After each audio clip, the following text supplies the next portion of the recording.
Well, folks, welcome to one more edition of Politics and Random. Egberto, Willies, your host. Thank you so kind for being part of the show. We are going to have a great show for you today. It is packed, but we're going to have a great show for you today. I'm a little bit behind, so as we speak here, I'm trying to populate all the 4 videos that I have to show you today. And who knows what else you guys have that you guys want me to show, but I am doing that as we speak. Stop Denmark, Anand Giridharadas, France. I got you loaded. All right, folks, how are my peeps doing today? I trust everybody is doing just fine. Let me make sure and get these signals going. Denmark is in. I got Denmark in. I've got Stop the Postal Service in. That's there. I've also got the France president in, or I should say the French president in. And lastly, not least, Anand Giridharadas, I've got in. All right, let's see. Welcome aboard. First in the house today again was Yvette Avery Herod from Atlanta, Georgia. We also have in the house Billy Allison Irwin. Of course, we're talking about Summerwood, Texas. We also have in the house Patrick Magner from Houston, Texas.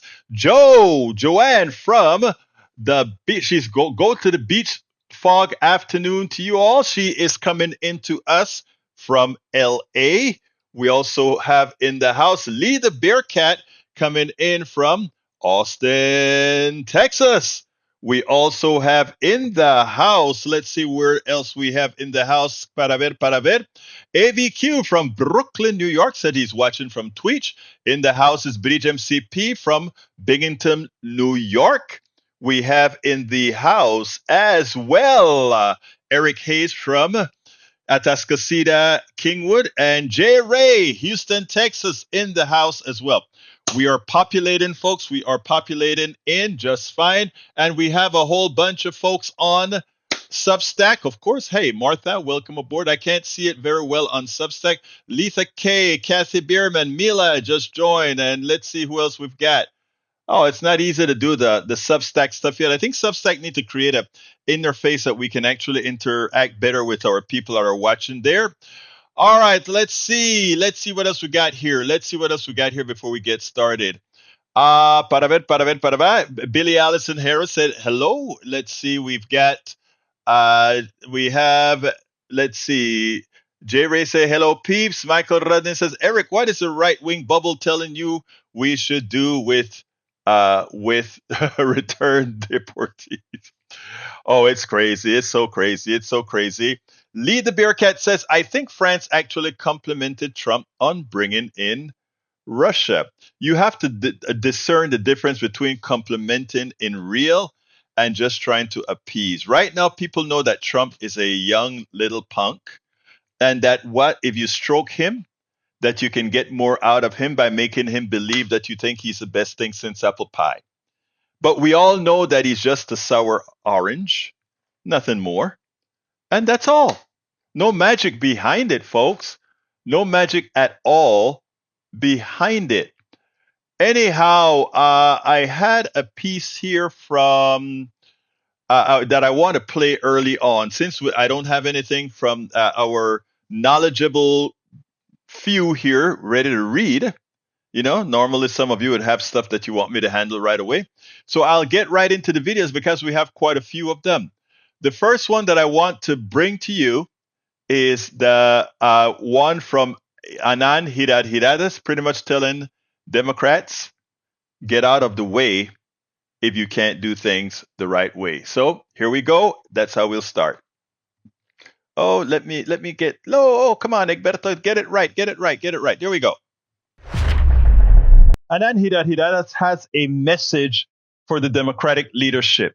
If you can't lead, step out of the way and let those who are ready to lead, let those who understand the existential nature of the danger that Americans are in by having a autocrat in the making, get out of the way and leave it open for those who are willing. I want you to listen to this interchange between Joe Scarborough and Anand Giridharadas, who pretty much says, Democratic leadership, you really need to stop being defensive. You really need to grow spine, and you really need to get out of the way. I'm paraphrasing. Listen to this, and then we'll take it on the other side. It's so fascinating, Anand, what you write about, that it's about psychology as much as it is about spending cuts. And no greater evidence of that than the words of Donald Trump's new OMB director, a man who helped put Project 2025 together. ProPublica uncovered this quote. I believe it's from October. And this is the quote.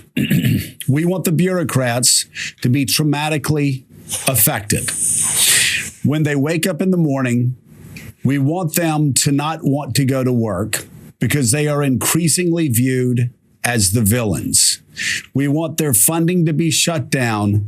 We want to put them in trauma." And you take what Maura just said with what you wrote about this being about psychology as much as anything. Trauma, overwhelming everybody, not just federal employees, but overwhelming Democrats, independents, the media, you name it.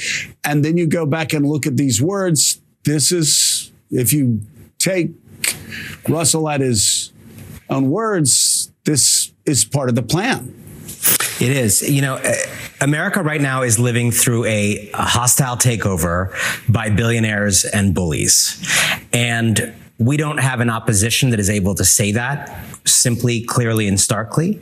And you're exactly right. People like Russell Vought and certainly Donald Trump and Elon Musk understand that they are playing on a level of human psychology, right? They're doing politics, but the primary level, I would argue, on which they are operating is a level of psychology, mental health, traumatizing people, gaslighting people, being kind of psychologically abusive to the nation, striking fear, as Maura was saying, into every employee who doesn't know if they're next, doesn't know what to do, can't focus on their kids when they're sitting with them at night trying to read a book to them because in the back of their mind is this email that they're maybe supposed to respond to justify their existence to someone who's not even technically a federal employee.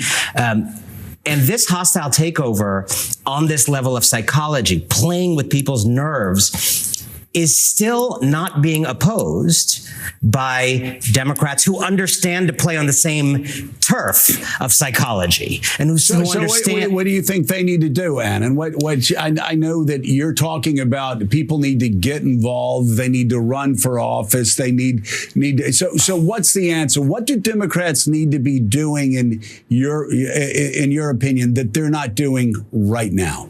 We need a strategy up and down, right? So running for office is a longer term thing. We got thousands of people looking into that. But right now, the top leaders of the Democratic Party, I don't expect the revolution to come from them, but the top leaders of the Democratic Party need to stop being milquetoast. I'll be very specific. Last night, Rachel Maddow's show, Leader Jeffries is on the show. Tell me if I'm wrong. You can at me on any social media platform if I'm wrong. I don't think any American watching that interview with Leader Jeffries would have come away feeling defended deep in their heart in the middle of an autocratic takeover by that high-ranking Democrat. It was full of legal terms as it relates to in terms of, and it was full of every time she gave him a chance to empathize with people who say he's not doing enough, they're not doing enough. Every time she gave him that opportunity as a gifted interviewer that she is, instead of saying, yeah, I can get why people feel that way about what we're doing. Nope, we're doing this. Nope, we don't need any more steel in our spine. Defensiveness and self-protection do not make an opposition. It is going to take a true fiery opposition that understands how deeply undefended Americans feel right now by this psychological onslaught by the abuser in chief and by his shadow president. And it's going to take, if you are not one of the people with the mettle to stand up to an autocratic coup, get out of the way. There are so many other jobs. Become a lobbyist like you're probably planning to do anyway in a few years. Accelerate that plan. Get out of the way for people who know how to stand up and are adequate to this moment. And that is absolutely correct. there are a myriad of Democrats right now that know how to handle the likes of Donald Trump and how to promote that message to the American people that they can understand what these guys are really doing. Not using all this antiseptic speech or whatever, but going to the guts of where they need to go. You have to wonder. AOC attempted to lead the oversight committee. We got an old guy who's been there. It's his turn, but he has no energy to go out there and fight this fight that we're in. We also have Jasmine Crockett, who attempted to be chairperson of the Democratic Policy and Communications Committee. We know that Jasmine Crockett is an excellent communicator. We know that she knows she can think on the fly and she can nail it whenever they bloviate or whenever they attempt to pull one over, which is what we need.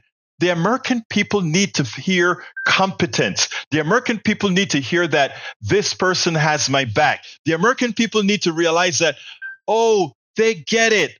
And right now, from the leader right back down, they are not doing the job.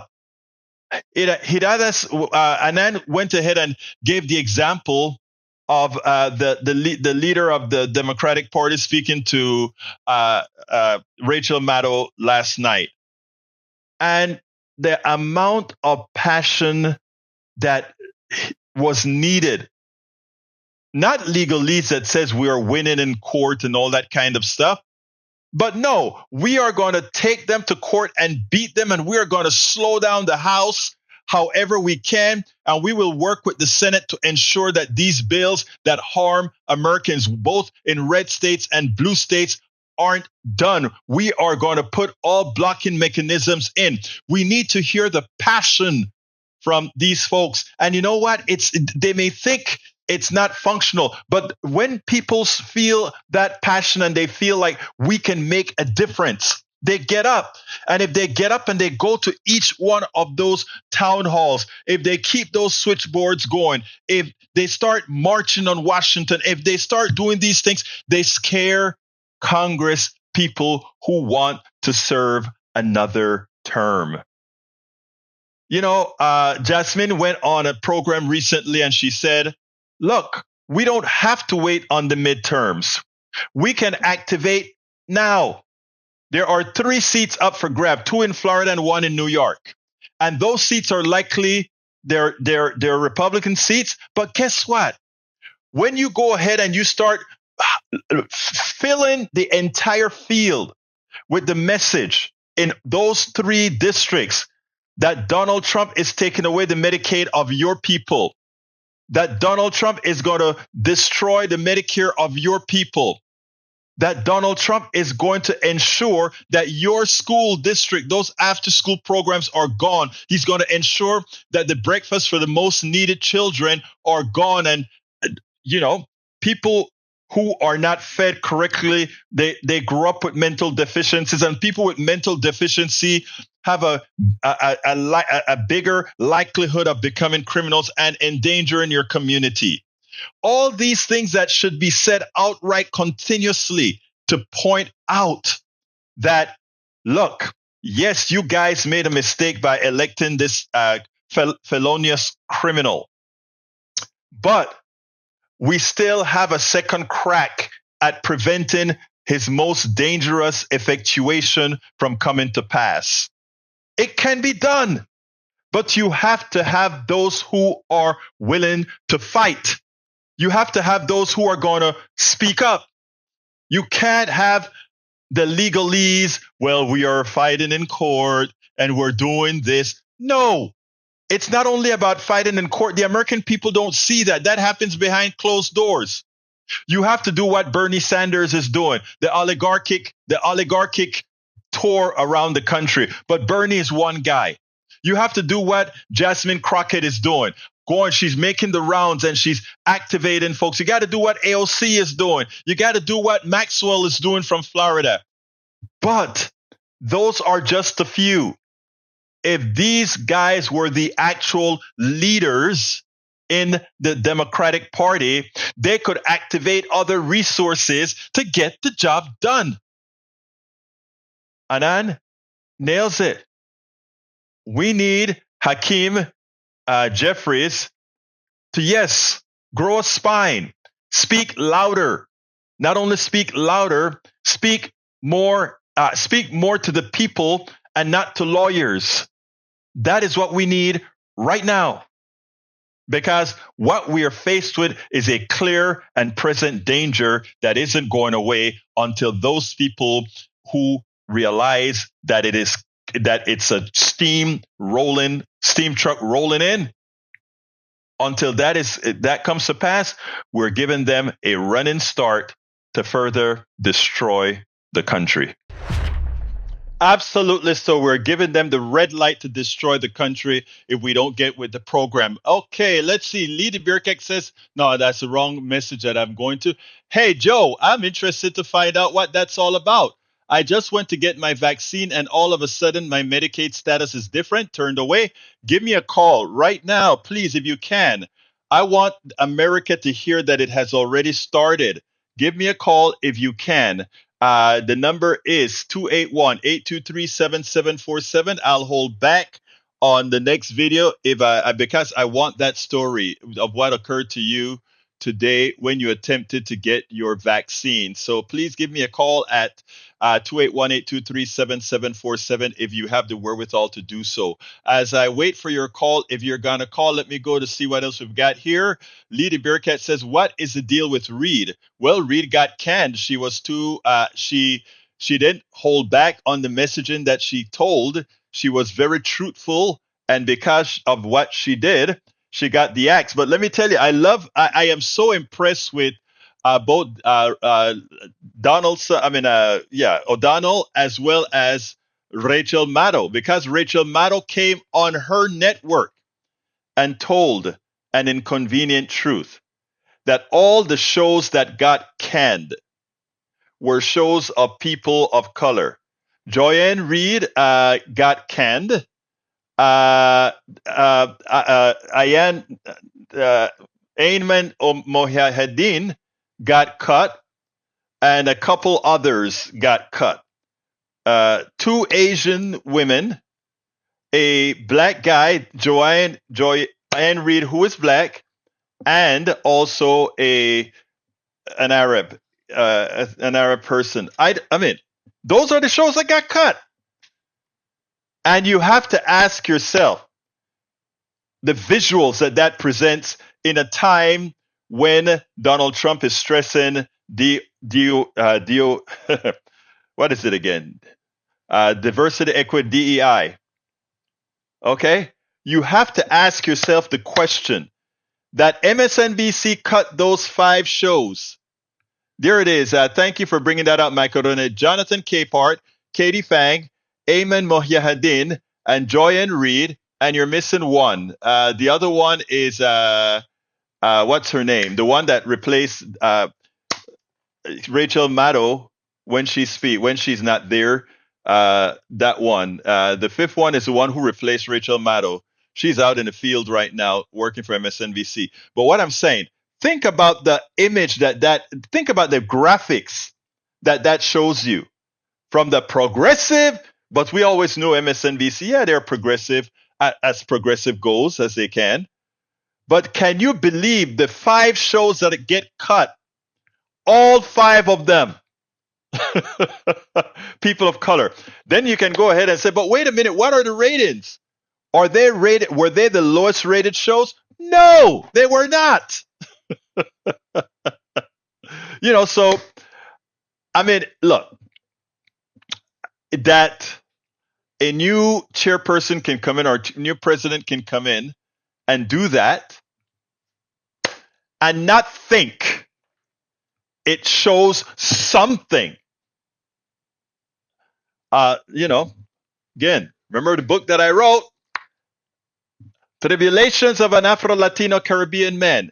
To those of us who live it. To those of us who live it.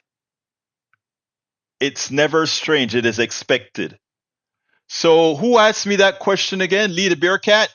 Yeah, Lee. It's not surprising at all. And what I was happy about is how she left. She left without saying anything. She left it for others to say. And you know who did say it right away? Rachel Maddow came on and she said it. It should come as no surprise what is actually happening. Brother Magner is in the house. How are you doing, my dear brother? Talk to me. Hello. Yes, sir, you're on.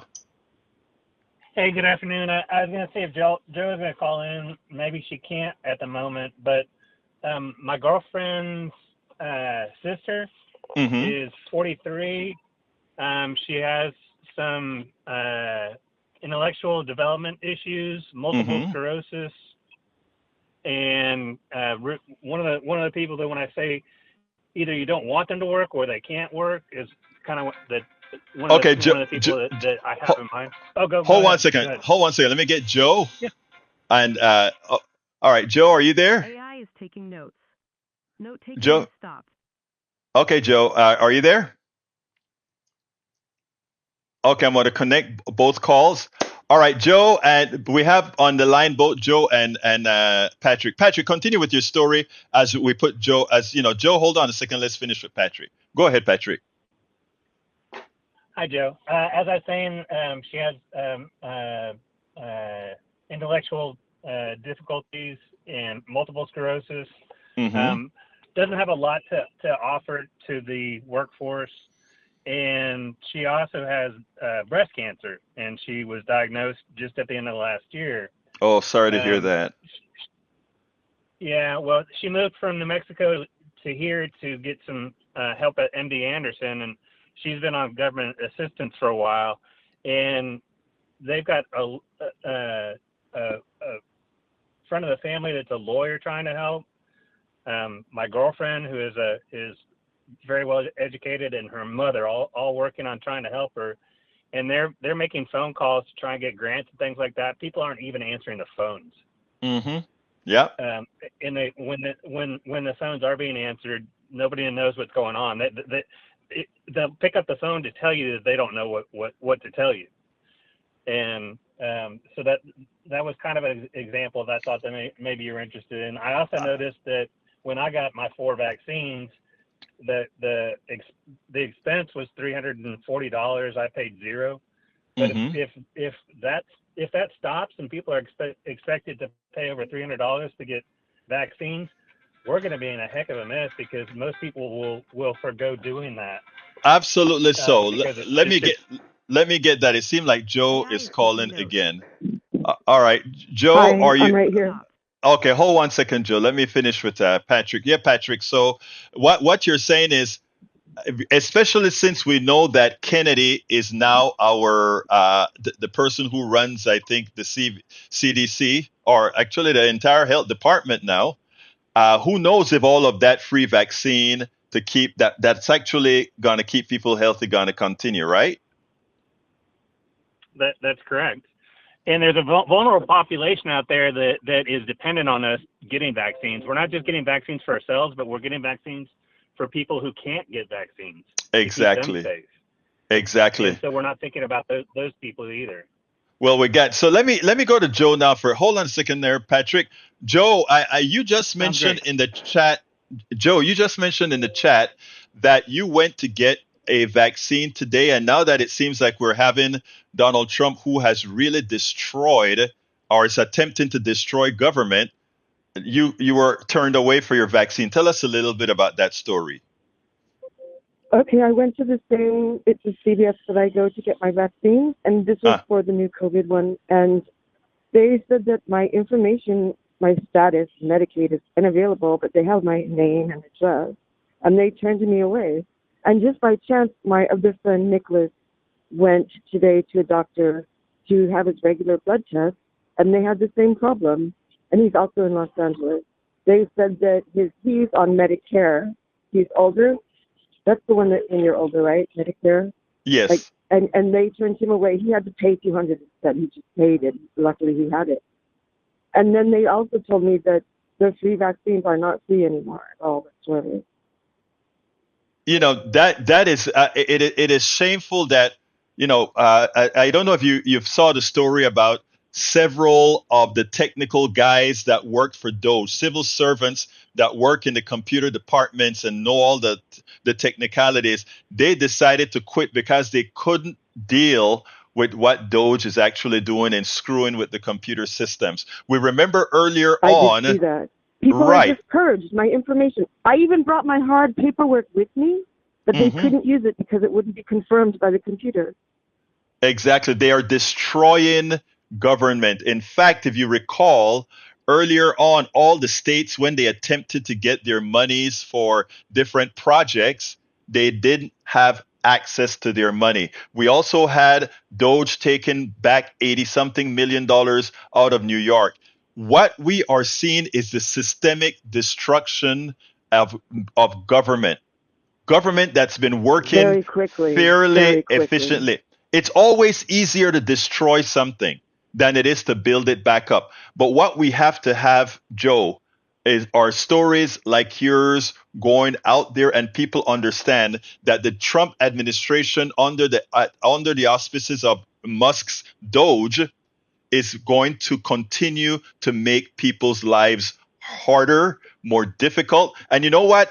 You are in LA, but all those people in rural America going to their CVS's in rural America, they are going to find the same problem that you are finding. They can't pull their Medicaid records up, etc.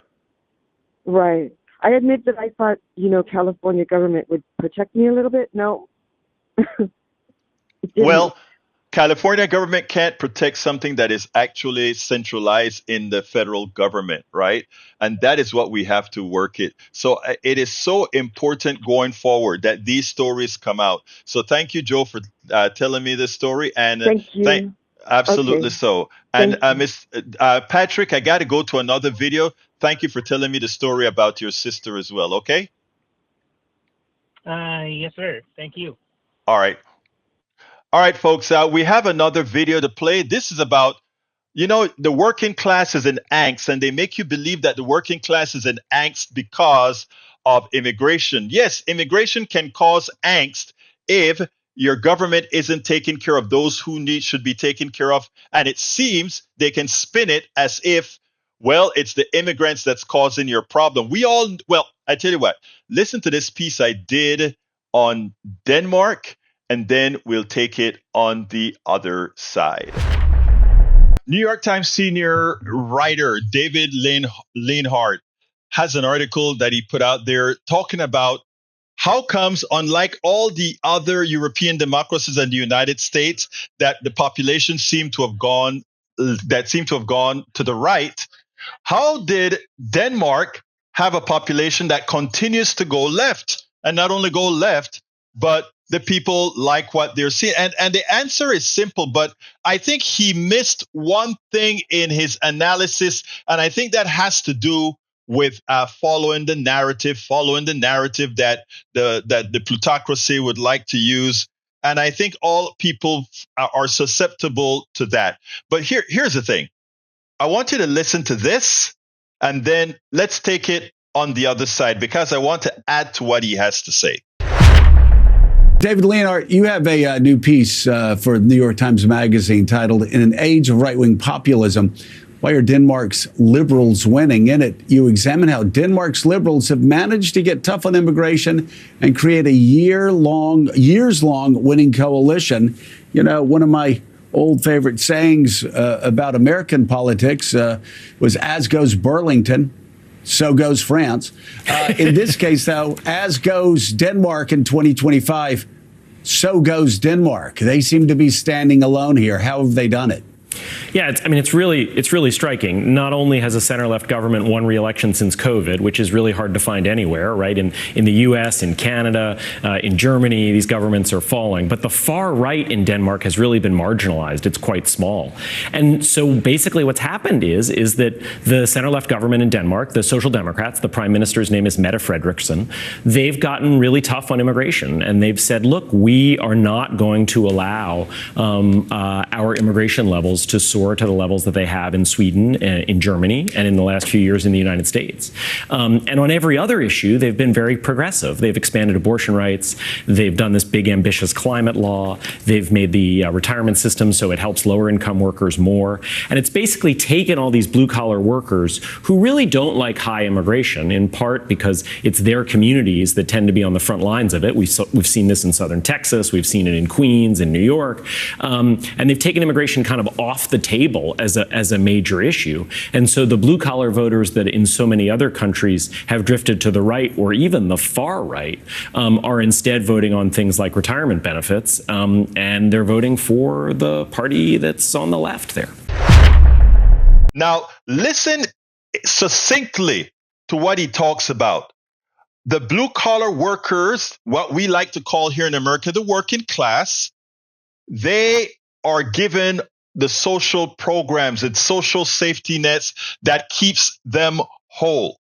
And when they speak about the immigration issue in Denmark, it is clear that, as in just about every other country in the world, the assimilation of the immigrants in a ordered form is what spoofs these people in Denmark, even the progressives in Denmark, because again, this fright of having all these people come in and what it's going to do for you is an issue. So how did Denmark handle it? Denmark went ahead and progressives went ahead and say, we will have immigration, but we'll do it in a strict manner. That is a completely different story than what we have in America. In America, we need the immigrants. Our birth rates are too low. The amount of products that we put out from farming to otherwise need more people. Our social security system will not survive if we don't have a lot more immigrants in. But if you use immigrants as a scapegoat and at the same time you don't provide the social programs that makes life livable for the working class, then of course you can use the immigrants as a scapegoat, even as you need those immigrants as they needed them in Ohio, as they went ahead and brought back the economy to several cities in Ohio. They brought back the economy to several cities around the entire nation.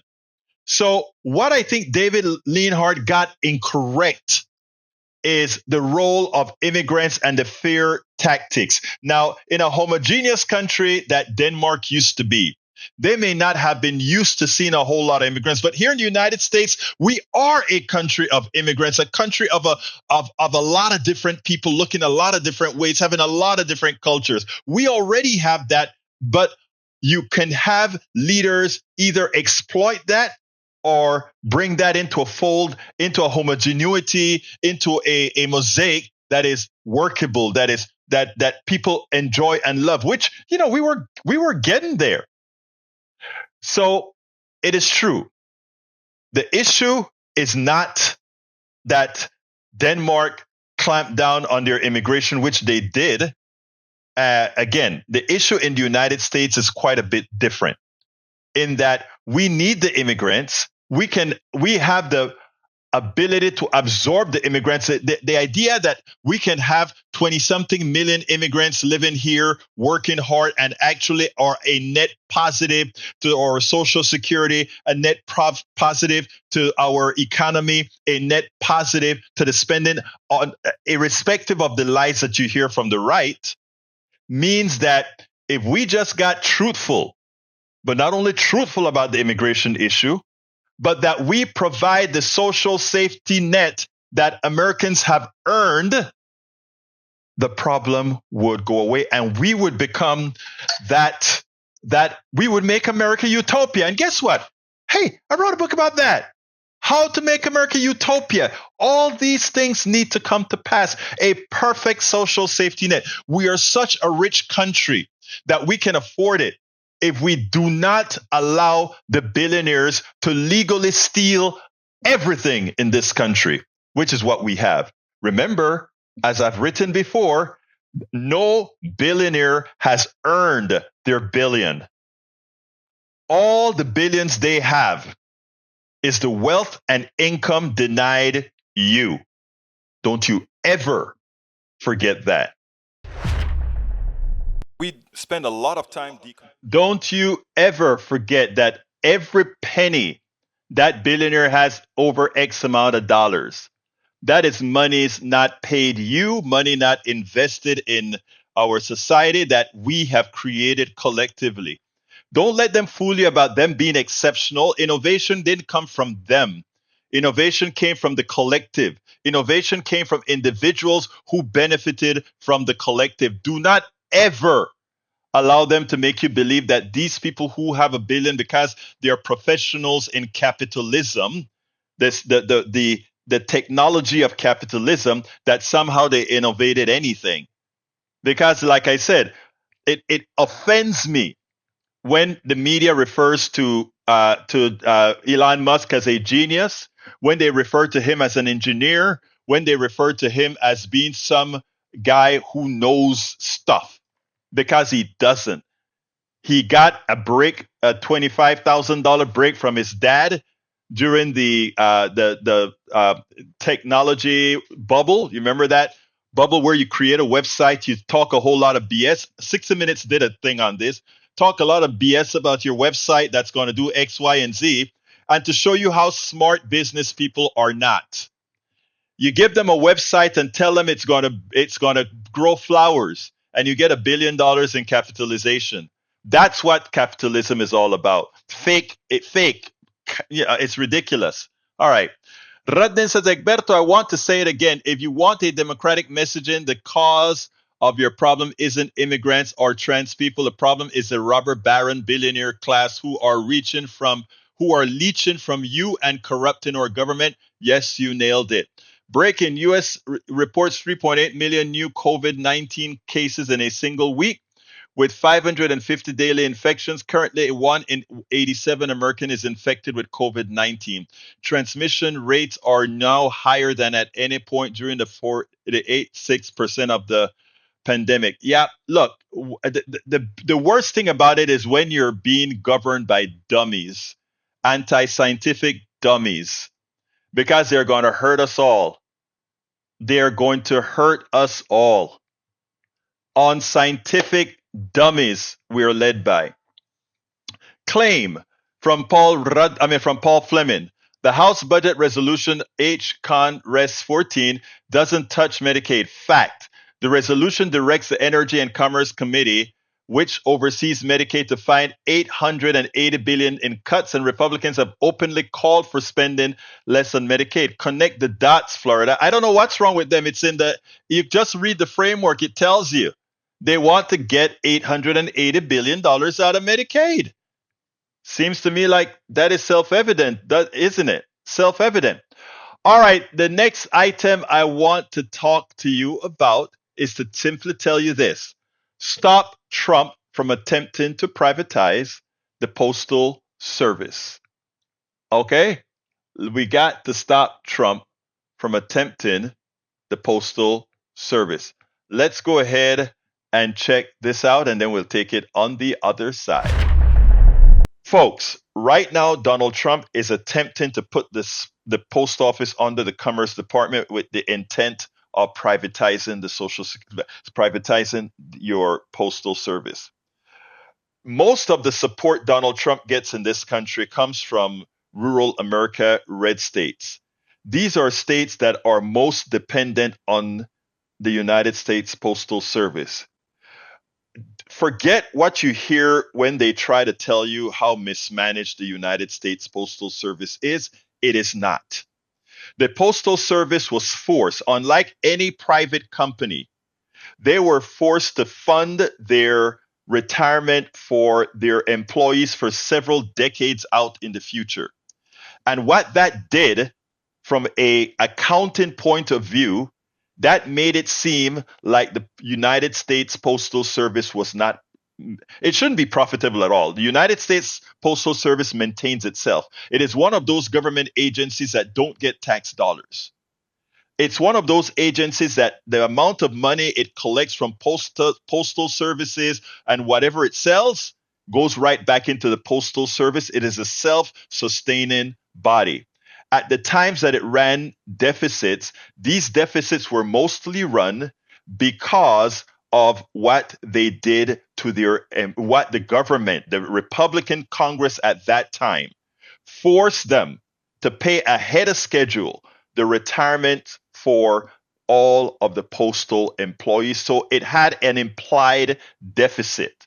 It wasn't a real deficit, an implied deficit. They've been adjusting their rates to take into account this false thing that they were forced to do.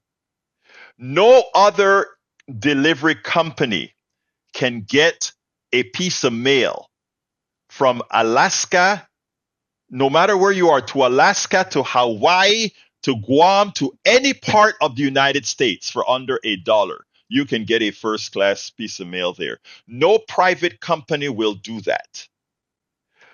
In fact, your USPS, your UPS, United Parcel Service, Federal Express, DHL, all these private carriers who are salivating to take over the Postal Service under a Trump administration. They use the United States Postal Service for what's called the last mile. And where's the last mile? On top of that mountain in rural West Virginia, in that desert in rural Arizona, in those far-fetched areas of Northwest Texas, places that the USPS do not deliver themselves. But those people still get their parcels. Those people still get their mail.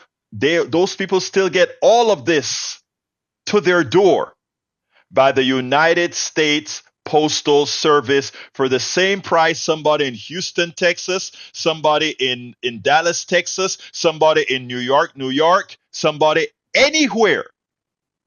That's what your postal service does. But as the private sector would do all of the times, they would try to destroy a government or their agencies so that they can collect a profit on your backs.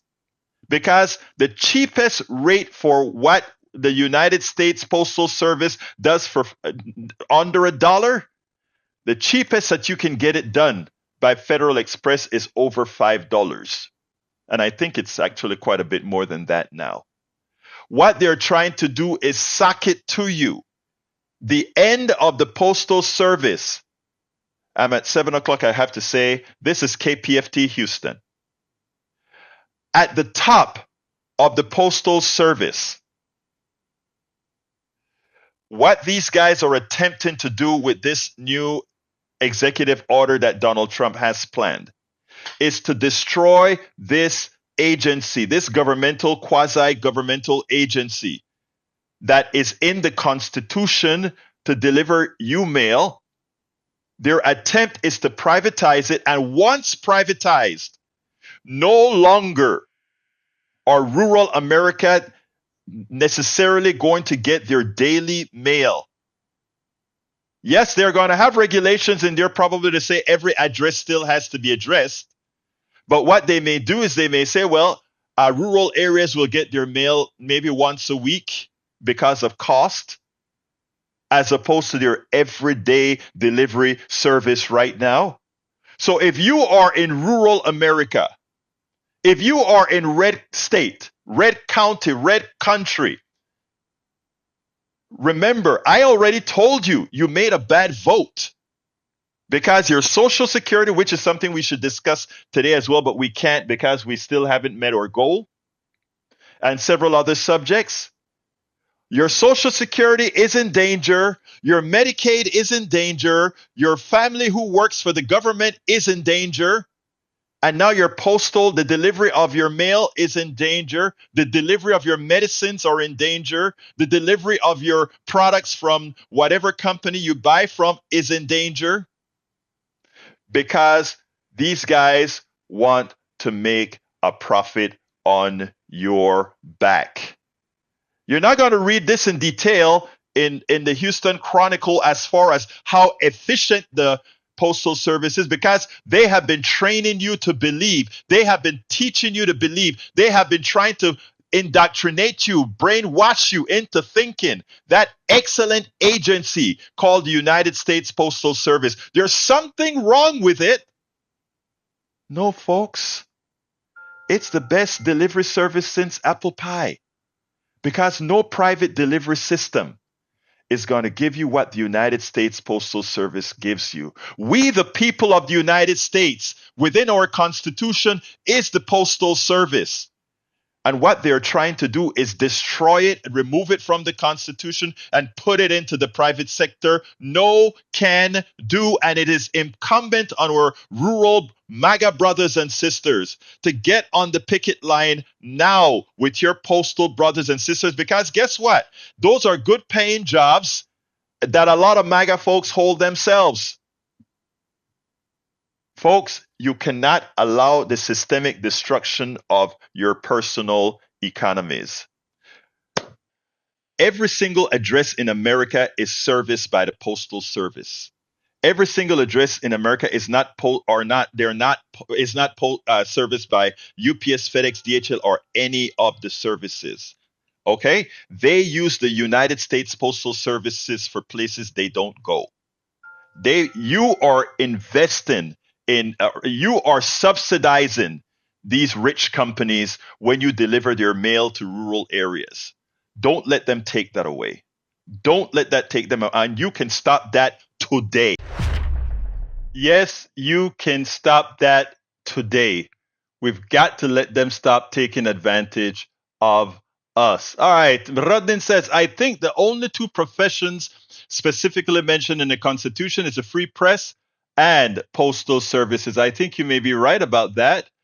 The Bearcat says USPS has pension burden. They have to pay like all other companies, which is a real liability. Yes, it is. But the other companies are not asked to get 75 years up front to pay those pension liabilities. The Postal Service was put at in other words, here it is. UPS, FedEx, and all these guys who also, some of them have pension plans, they don't have the burden that the Congress placed on the USPS. Maybe the Congress should put it on the private companies, because you know what private companies do now? They go bankrupt and the pensions get taken over by the government, and the government pays 20 cents on the dollar or whatever they pay on the dollar of the pension that they recover from private companies. It's horrendous. Lee Grant says, I get efficient delivery from Amazon, USPS. What I get from USPS is mostly junk mail. And you know what? That's not true. A lot of your Amazon delivery would come in the mail as well. In fact, if you order certain products, you only get Amazon delivery through the USPS. So let's be clear here, Brother Grant. That is not true. Maybe for your specific case and the products you specifically order, that may be true, but for a vast quantity of Americans, it doesn't come delivered through those Amazon trucks that, by the way, aren't Amazon anyway. It's a third party Amazon uses to take those companies off the books. It's a sham. Nebel Weber says, hi, can I ask you what your meaning to the election in Germany is, because I am from there. I think Germany did a great thing over the weekend, that Germany decided to not allow the right-wing racist thugs to run their government. That tells me, yes, you do have 20% of Germans that are simply horrendous people for voting for the right. Terrible people, 20%. Those are the same people that they put the Jews in. They murdered the Jews, the 3 million Jews they murdered. But Germany is a mature country. Yeah, 20% of them are, right?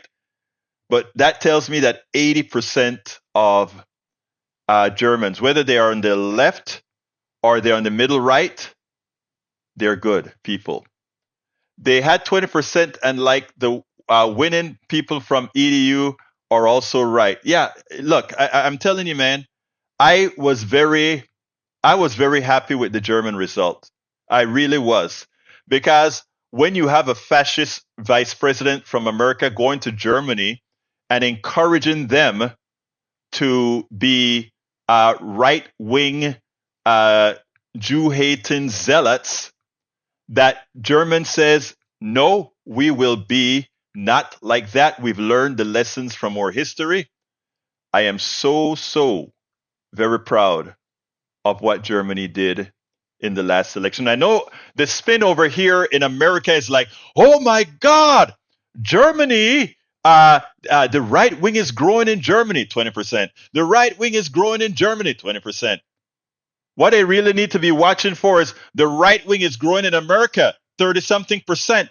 And if you include the adjacent people to them, 48%. America has a bigger racist problem than Germany does. I repeat, America has, the thing about Germany is they had their commissions to go up to teach that the evil that they did with the Nazis is wrong. They teach this stuff. They have policies on this stuff. We haven't been smart enough to learn from Germany's mistake to make sure it doesn't happen here. So now we have a racist industry here that promotes racism. Okay? All right. Nibel Weber says, I get your point, but I guess in Germany we have a complete other point here in Germany because of our history. Let me tell you something. I don't want you to beat up yourself too much about the German history and the Holocaust, which was horrendous and terrible. I want you to listen, and I want everybody to listen to me well. We as Americans know how to tell Germany how bad they were for the Holocaust. We know how to tell Germany that. But let's remember that the worst form of chattel slavery occurred right here in the United States. And while the German people looked at their Nazi past and said, what are we going to do about it? We had a commission on that. In South Africa, the Afrikaners had a commission, a unified commission about it. America is yet to atone for what it has done. It has yet to get honest about what slavery really was. And that's why we can have racists in this chat come back and say things like, time is enough, or they can't understand generational wealth theft. They don't get it because we never taught in this country, in America, the cancerous nature of what slavery and did here in America. South Africa did it. Germany did it. We need to do it not on just the college level. We need to do it as an instructional material to let people understand the gravity that slavery was. To put it bluntly, slavery was worse than, look, and I don't like to have gradations of things, right? But the Holocaust was terrible, inhumane, and horrendous. Slavery was worse. Slavery was worse. American chattel slavery was worse. And I think Germans and all these other countries, when America comes over there to preach to them, they need to throw that right back. What happened with the genocide with the natives? That they're still, to some extent, living through the casualties of that on reservations. What happens to what has occurred to the black folks in this country? What happened to the Chinese when they came over here? All these things, we have never, America as a country, atoned for it. Yes, Germany has. And Germany even instituted laws. Like I said, we can't control the heart, but we sure as hell can control laws. And that's what Germany did. So let's not, 20% of Germans voted are right-wing racists. Fine. America has more. America has more. And America is yet to atone for the things that we have done. So my brother from Germany, Nibel Weber, please give yourself and your country grace, because there are many others that have yet to atone. I don't see England atoning for what they've done. And they had the entire damn world in some form of slavery or not. Okay? So let's be very, very clear about that. America is yet to atone. Germany has atoned. Now they got to clean up the right wing, and they really have to do something about their right, but we have to do the same thing as well, because our right wing is on the ascent and we have to cut it down. Our right wing evil racists are on the ascent, and it is something that we need to cut down. Anyway, folks, thank you so kindly for listening to the show. I had one more video, but I don't have the time to do it because of your wonderful commentary, your wonderful calls, etc. So I want to ask all of you to please go ahead and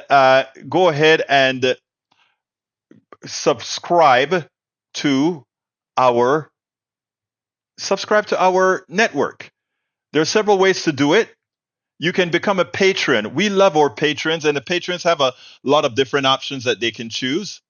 You can go to politicsdoneright.com/Patreon, politicsdoneright.com/Patreon, and do whatever you can to support this program. We are just truth tellers. We're honest truth tellers that you support. The other way to support us is to go ahead and get our books. And let me scroll the books on the screen as I speak. You can go ahead and get our books, right? politicsdoneright.com/books is a way to support us as well. politicsdoneright.com/books. Another way to support us is to simply, we have an all-encompassing link for supporting us at politicsdoneright.com/support. politicsdoneright.com/support. But my big or little ask is that you become a paid subscriber of our newsletter. And you can get that at politicsdoneright.com/newsletter. This helps us offset all the expenses that it takes to do this. Remember, we're not just here on live stream. We're also on the radio, KPFT 90.1 FM, a Pacifica Network station. We're also write books. We also write articles, letters. We are there to populate the internet and elsewhere with the progressive message so that we can counteract the right. The right has a huge amount of investors, a big money base. They pay their people well. In fact, I've been invited to change my format to a right-wing format. I'll never do that. I'd rather die before I do that. But we can only survive in this network if you support us.